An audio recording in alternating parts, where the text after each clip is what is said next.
We are here in Israel, in the valley of Elah. And 3,000 years ago, one of the most iconic battles that ever happened here in this field. The nation of Israel was on one mountain. The Philistines were on the other mountain. And they wanted to see whose God was greatest. And they each picked a warrior. And one of them was named Goliath. And he would come down every day and he would mock the Israelites. Send out your best man to fight me. And the Israelites were scared. They had no idea how in the world they could defeat this giant. Until this young shepherd boy named David said, I'll fight the giant and I'll cut off his head because I know that there's a God in Israel. This young teenage boy that had more faith than any of the Israelite warriors. And we know how this story turned out. He goes to Saul the king and Saul tries to dress him in his armor and give him a sword and a shield. And David says, I'm not familiar with these fighting tools. And so he gathers 5 smooth stones. He takes these stones, he puts them in his shepherd's bag, and he goes out to face Goliath. And he says to Goliath, you come to me with a sword and a spear and a javelin, but I come to you in the name of the Lord of hosts, and this very day I'm going to cut off your head, and I'm going to feed your body to the birds of the air and the beasts of the field, so that everyone will know there is a God in Israel. This conviction, the battle is the Lord's, it's not mine. And David charged this giant, and he took this stone.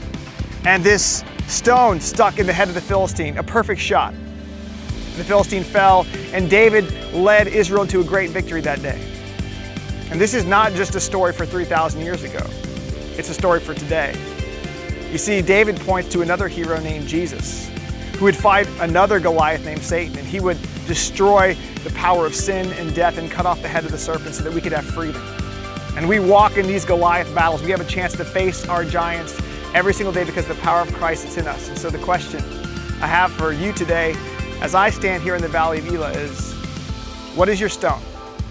What is the thing that God has placed in your hand? A gift, a talent, a passion. And people would say to you, no, you need a sword or a spear or a javelin to fight that battle. But no, God says, no, I've trained you with a stone.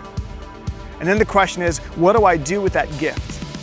What do I do with that talent? What do I do with that passion? And maybe for you is you've just kept it in your shepherd's bag and you've never taken a step of faith. You've never stepped out and done something scary or dangerous, but maybe today God's calling you to face your Goliath. Because if you have the right stone but you never throw it, what good is the stone? Now, God has a purpose for you. He wants you to be a giant killer. David grew up to be king of Israel, and he trained men to be giant killers. The men he trained could sling stones with their left hand or their right hand. We see this in 1 Chronicles chapter 12. And we see in the same way Jesus, as he defeated Satan on the cross, he led disciples to go change the world, to find their stones and to throw them at the greatest things that Satan could throw at our world. We see Christians today fighting against human trafficking, fighting against exploitation and domestic violence and the injustices of the world. They found their stone, they found their cause, and in the name of Christ, they bring his kingdom. They face their giants and they watch them fall. So in this field, as you reflect, what is my stone?